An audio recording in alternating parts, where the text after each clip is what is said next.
It's your weekly TIA vlog series, and I'm listening to some flavor sound. I love flavor, guys, especially this song. Whoa! Yeah. I'll be serious now. Come on, guys. 1 minute. We'll get rid of this. Right. It's time for our vlog series now. Right. Welcome again to TIA weekly vlog series. I'm so happy to see you guys as always. I hope you had a splendid weekend. I had a lovely one. I've lost my voice. I was rooting for the Super Eagles, as you all know already, and I've lost my voice and I've got a bit of cold. So excuse me if I happen to sneeze before the end of the video. Right, today, let's just get into today's topic because we've had a lot of fooling around with my guy Flavor. Yeah, hi Flavor, I love you. You're doing absolutely to Flavor. Thank you for that song. It reminds me of me, my name, you know, proud African Nigerian heritage, which brings me to today's subject, raising children overseas, African children. I just want to understand the challenges. I'm exploring the challenges for the parents on the parent side and the challenges for the children themselves. But most importantly, from the wider picture as a parent. I'm a parent. I have children I'm raising as well, and I live abroad, overseas. So I'm also in that category of people who are experiencing what they're experiencing. Like I said, in my own case, I raised my children on my own as a lone parent. And I know some people are doing the same, and some have a marriage relationship. But either way, I want to understand your challenges, because I go back into the way our parents raised us. That's how I want to look at this whole picture. As an African, as a Nigerian, I was raised with values. I was raised to be grounded. I'm from the Igbo, you know, I'm an Igbo girl, and we speak Igbo language. And my children understand both. Their father is Yoruba, so they understand Igbo, they understand that I'm Igbo, and they understand a bit of the Igbo language, and they understand Yoruba language, you know. So every time I'm around the two type of people or group of people, they pick up things that we talk about, which is, you know, okay. Now, parents, how do you manage your life? How do you manage your children? How have you chosen to raise your children? And what challenges are you faced with in trying to raise them in this part of the world? I see children who are, who like flavor, who like music now. In terms of music, they like flavor, they like Wizkid, they like Davido and all that. And that sort of like makes them affiliate with the fact that they're Nigerians, because Nigeria is on the map. Nigeria is getting higher and higher on the map. So that's good. The children of today identify with Nigerian music in that genre, you know. But other areas like culturally, ideologies and values, are we able to put that in the children? You know, are we able to put our imprint in them? Particularly if you're from a mixed marriage where your partner is Nigerian and you're from somewhere else. How are you able as a Nigerian in that relationship to make sure that your children in that relationship have the Nigerian value as well? Or do you allow them get, swallowed up by the other partner's culture? Or are you one of those free thinkers who says, no, it doesn't matter, let the children choose, let them decide? I want to hear, I want to understand, because for a fact, I know that raising my children is very challenging, still is, was, and it still is, for the simple reason that this part of the world, overseas, abroad, anywhere you are, if you're in Germany, you're in America, you're in Spain, you're in, Italy, anywhere you are in the world as an African, I'm sure you're facing the same thing we're facing, here in this part of the world in England. For example, parents have to go to work. Mom has to work, dad has to work. In them days when our parents raised us, you find that most women were at home, were stay-at-home parents, or were full-time housewives, or they had a store that they sold groceries or supermarkets just to keep them going. Some bold women actually went to work as well. They worked 9 to 5 as well as their husbands, but they were in the minority back then, back when our parents raised us. In this day and age, mothers are working, fathers are working, children are being raised by childminders, by breakfast clubs, after school clubs. And I just want to understand, is it all about you know, the I don't want to say the love of money. I want to say something that doesn't sound like that. We are all craving for a better life. We want a standard of life for ourselves and to give to these children. But at the same time, we're losing sight of what is important. You know, our parents had parental roles in our life. For example, when my father said to you, you were going to study law, you dare not come. You can't even hesitate. You cannot utter any hesitance. You know, you must agree to that. When my father said to my brother, you will be a medical doctor, so you're going to go to university, you're going to study and train to become a medical doctor. You dare not complain. You couldn't. How could you? That was your father speaking. But here and now, you know, children have a voice. Children are speaking up, which has a good, you know, a good side to it. It's good to hear children speak up. It's good to let children express themselves. However, in the process of allowing them to express themselves, are they slowly taking over the power from you as a parent? Are they? Because it's one thing to allow your children speak up and have a conversation with you. It's another thing for them to try and, you know, want to have their ways and say to you, Mom, I don't want to study medicine. I want to do biochemistry, or I want to do something like music, and there's no way you're going to make me do it. I've heard this happen, so I'm not making this up. Children are actually coming out to say to their Mom, there's no way I'm doing that. No, I want to study I want to be a social worker, or Mom, I'm not even going to uni. I'm tired. I've decided I'm not going to uni. You know, I've heard things like that. I've heard stories, and parents are slowly becoming handicapped because of the society, because there are laws that protect children and how you can relate with your child. There are rules that tells you that, you know, you can't do this with your children. You know, you can do this with your children. How do we feel stifled in this part of the world as Africans? I want to hear from you guys. Please, you know, join in on this discussion. Let me know what you think in that aspect of this topic. I want to hear from parents, Nigerian parents, African parents. Let's discuss. Let's talk about these things. I want you to come on board, guys. Please leave a comment, leave a comment, leave a comment, leave a comment. I can't say that enough. I want to hear your struggles. I want to hear what you're going through.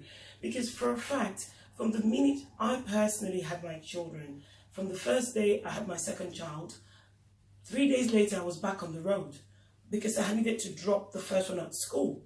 You know, because it's about 7 years birth age gap between the first child and second child. I had to carry on. There was no help, there was no support, no family around at that point. So I had to take my first son to school. I dropped him at school as normal. The next day, I came back home with the little baby in the pram, in the buggy. Brought myself back home, attended to the little child, which I just had as well. By lunchtime, when it was time for school runs again in the afternoon, I needed to go and get my son back from school. I brought him back home. You know, so it was just me. The burden was on me. I know someone saying, well, that's your choice. You didn't have to have them. You could have been married. You could have been with a partner or the father of the children. Yes, I could have been. There's so many I could have. Everyone in life has so many I could have. But the fact is, I didn't. I wasn't. And I'm not. So what do I do? How do I juggle? How do I carry on? You know, that's the most important things. You know, things happen in life. Things will happen while you're raising your children. And generally speaking, you always have to find a way to put up with the right attitude to carry on. So I carried on. I took my child to school. I came back home with a 3-day-old baby. Took him back home. Give him a bath. Did what I had to do indoors. Lunchtime, you know, school time, I went off to pick him up, brought him back home, and then that was it. You know, the next day, the same routine, the same pattern. What was your experience like, you know, having put to birth in this part of the world abroad and having to attend to the other children? Sometimes you might want to lose your mind.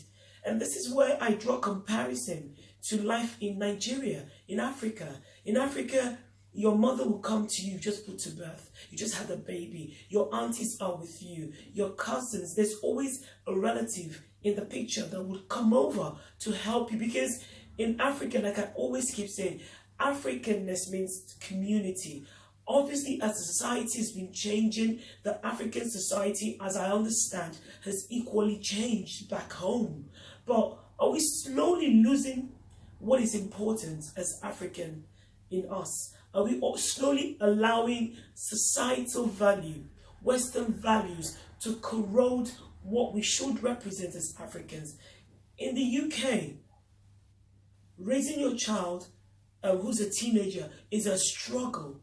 Every day you hear stories about gunshots, about children in gangs and, stuff like that. And I begin to ask myself the question, if these children were raised back in Nigeria, would we have as much worry and fear in us?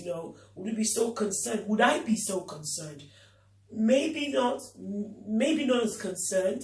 And it's not because the African society is equally safe. It's not about safety now. It's more about values. I think it's more about the cultural thing. What are you imbibing in your children? What are we teaching our children? It is very vital we sit back and take a look at what we're telling our children, what we're imprinting in our children. For me, personally, in my experience as a parent, I never ever stop making my sons understand the importance of hard work.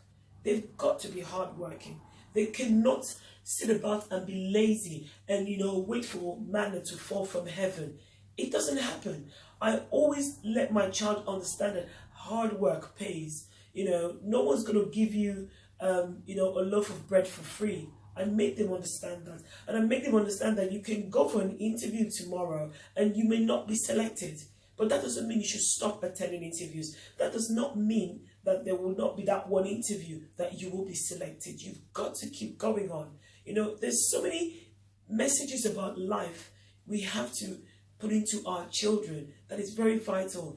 I worry because in this day and age where there's so much technological advancement, you ask your child or a question, he quickly goes on to Siri. Hello, Siri. And he waits for the answer. I'll tell you what my experience was. It was Mother's Day not too long ago. And my son came up to me and said, by the way, my son's 7-year-old. And he said to me, Mom, is Mother's Day next Sunday or is it past already? And I no, Mother's Day is the Sunday coming. He says, no, Mom, it's gone. I said, it's the Sunday coming. You've asked me a question. Let me answer it. He said, Mom, you know what, Mom? I'm going to ask Google. And he went, hi, Google, when is Mother's Day? And I'm like, what was that? What just happened? I mean, it's funny though, but he did. He honestly, he went to Google and got the information process. And he came back to me and says, all right, Mom, yeah, you're right. It's next week Sunday. And I'm like, what was just that? What was that? What just happened? It's funny because things are moving so fast in a very fast-paced world. We live in a very, very fast-paced environment. How is that impacting on our children as Africans? How is that impacting on us as parents? So many things out there. I want to hear from you. But above all, guys, I want us to go away and think about what it means to be African. Because children who are born here do not totally grasp what it means to be African. And it's not their fault. They grew up in this environment. The environment a child grows in contributes at least 70% to the way that child will be molded. The remaining 30% is down to you.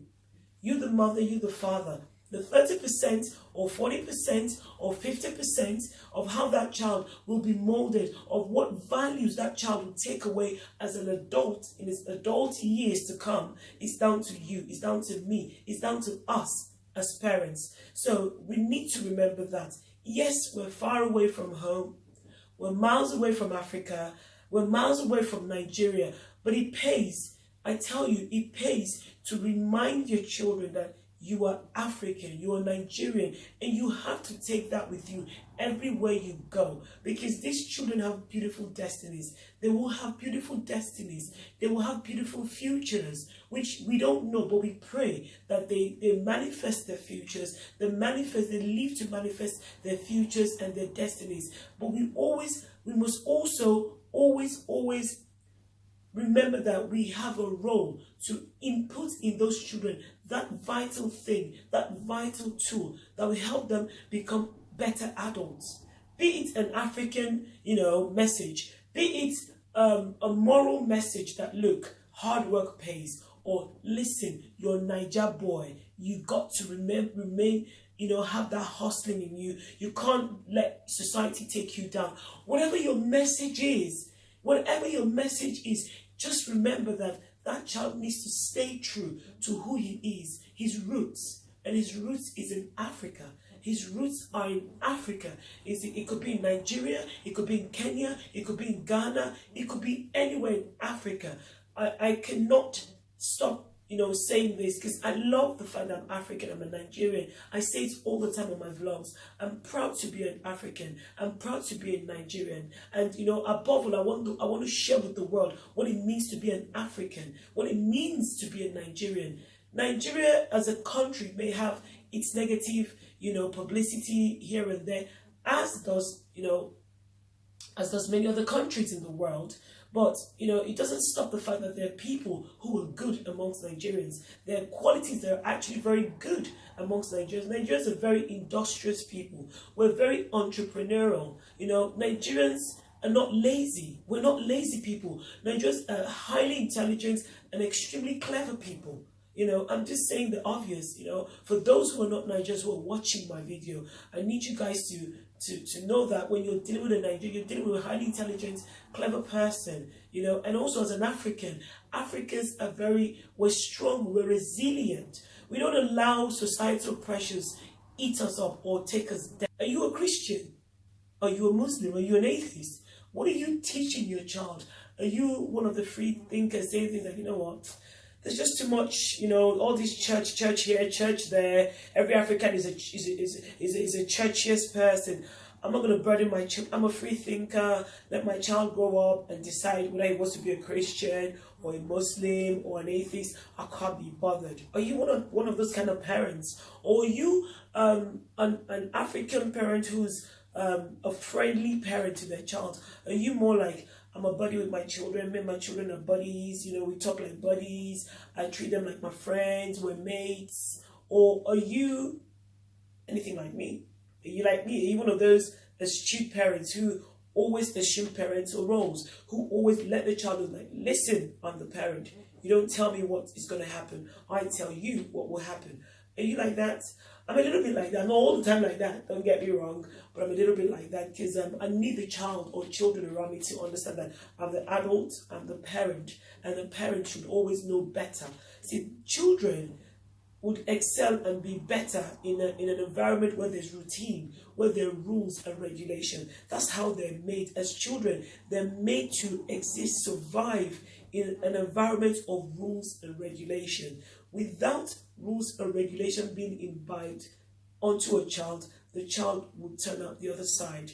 But while you're doing that, you have to also temper that with understanding and temper that with the characteristic or the traits of that child and see what works for each child. So it's not a blanket thing. Now, let's look at the aspect of our Nigerianness. Are you teaching these children your language? Are you making them understand that it's important to know your dialect, your native language? Are we allowing them know where they come from, their roots in Africa? Are we just letting them know about Davido, Wizkid, Flavor, and Ice Prince? Is that all they know about Nigeria? There's a lot more to Nigeria than just music. We need to remember that we're Nigerians. I know that these children don't want to. Some children go, look, Mom, I don't care about Nigeria. I don't want to know about Nigeria. But you need to let them know. They have to know, because if it wasn't important, our parents would not have made sure that we know how to speak Yoruba. For those who are Yorubas, know how to speak Igbo. For those who are Igbos, I'm Igbo, for example. I speak Igbo, but I also speak Yoruba. I speak French. I speak Russian, and I speak English. I moved on to other languages not because my parents made me do it, but because I found my own strength and my own flair and love for languages. So, with that in mind, what are we trying? Are we trying? Should I say we're trying to raise our children? I know that overseas there's a lot of pressure living abroad. Sometimes the pressures are so manic that you want to just run away from it all. It's a very arduous task raising children overseas. What are your experiences? I want to hear from you guys. I'm going to stop this vlog here today, but I want you to take away with you the fact that as a Nigerian, you must remember to put that across to your children in your pattern or in whatever way you choose to raise them. Guys, stay tuned, stay beautiful. Remember to subscribe, remember to follow me, remember to leave comments. And please, I need subscribers, so that I can carry on with new and more interesting topics. Until I come your way, see you guys. Bye.